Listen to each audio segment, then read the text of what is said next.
서울 어르신들의 성지가 바뀌었다. 새로 뜨는 장소는? 서론 은퇴 후 어디로 가야 할까? 누구나 은퇴를 앞두고 나면 한 번쯤 이런 고민을 합니다. 앞으로 내 하루는 어디서 어떻게 보내야 할까? 예전에는 은퇴한 어르신들의 발걸음이 거의 정해져 있었습니다. 집 근처 공원 벤치, 장기판이 벌어지는 동네 경로당, 혹은 종로 탑골공원 같은 상징적인 장소가 바로 그 성지였죠. 하지만 요즘은 풍경이 조금씩 달라지고 있습니다. 서울 어르신들의 성지가 과거에서 현재로 바뀌고 있다는 겁니다. 건강, 관계, 취미, 경제활동. 이 네 가지가 은퇴 이후 삶의 질을 좌우하는 핵심 요소인데, 이제는 단순히 어디 모여서 시간을 때우는 게 아니라 적극적으로 나를 가꾸고 새로운 활동을 찾으며 사회와 연결되는 공간을 찾는 게 중요해졌습니다. 오늘은 그 변화의 흐름 속에서 서울 어르신들의 새로운 성지가 어디로 이동하고 있는지 실제 사례와 함께 풀어보려 합니다. 본문 성지가 바뀌는 이유. 1. 단순한 시간 때우기에서 활동 중심으로. 예전에는 하루하루를 그냥 흘려보내는 게 자연스러웠습니다. 하지만 지금의 은퇴 세대는 다릅니다. 평균 수명이 늘어나면서 은퇴 후 2030년을 어떻게 보낼지가 더 큰 과제가 됐고, 경제적 준비와 별개로 삶의 보람과 사회적 연결을 찾는 게 필수로 자리 잡았습니다. 그래서 요즘 어르신들은 공원이나 경로당에서 장기만 두는 대신 문화센터, 복합 커뮤니티, 취미 기반 모임 같은 새로운 장소를 찾습니다. 새로운 성지 평생학습관과 구청 문화센터. 첫 번째로 뜨는 곳은 바로 평생학습관과 구청 문화센터입니다. 서울 곳곳의 자치구청은 은퇴 세대를 겨냥한 프로그램을 꾸준히 늘리고 있습니다. 요리, 그림, 스마트폰 활용법 같은 생활 수업부터 인문학 강좌, 여행 준비 과정까지 정말 다양하죠. 사례 1. 종로구 평생학습관에서의 두 번째 대학생활. 70대 초반의 이모 어르신은 은퇴 후 내 머리가 더 굳기 전에 배우고 싶다며 평생학습관 문을 두드렸습니다. 처음엔 스마트폰 교실에 등록했는데 점점 욕심이 생겨 역사 강좌, 글쓰기 모임까지 이어졌습니다. 지금은 아예 같은 강좌 수강생들과 시니어 글쓰기 동아리를 만들어 책 출판까지 준비하고 있답니다. 이처럼 학습관은 단순한 교육 공간을 넘어 새로운 사회적 관계와 성취감의 무대가 되고 있습니다. 새로운 성지 시니어 친화 카페 앤드 복합 커뮤니티. 두 번째로 주목받는 곳은 시니어 친화형 카페와 복합 커뮤니티입니다. 예전 카페가 젊은 층의 전유물이라면 이제는 어르신들을 위한 공간도 생겨나고 있습니다.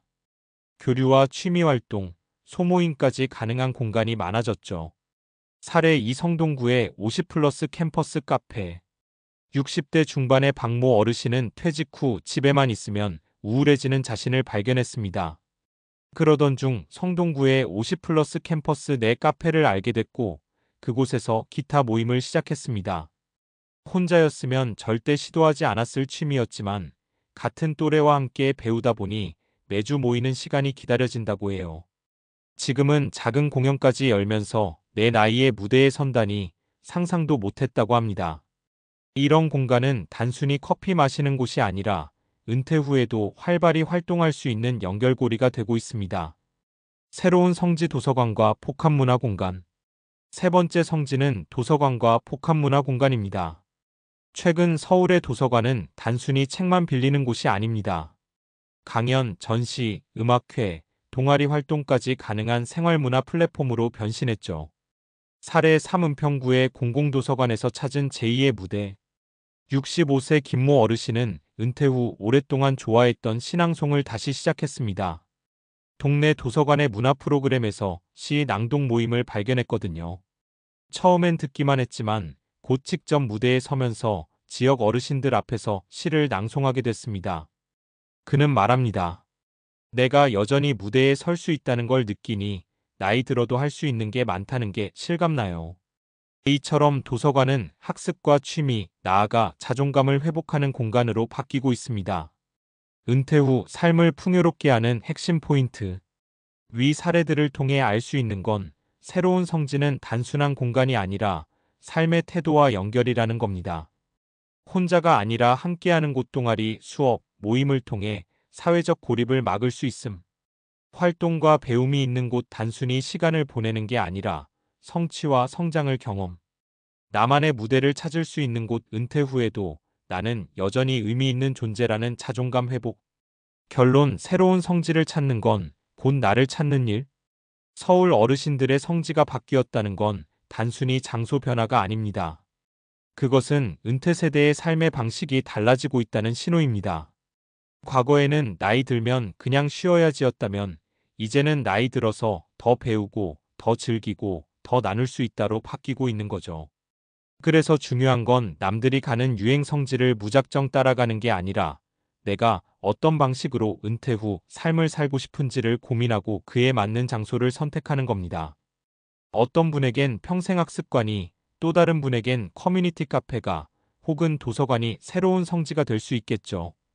결국 은퇴 후 진짜 성지는 내가 나답게 머물 수 있고 배우고 즐기고 나눌 수 있는 공간일 겁니다.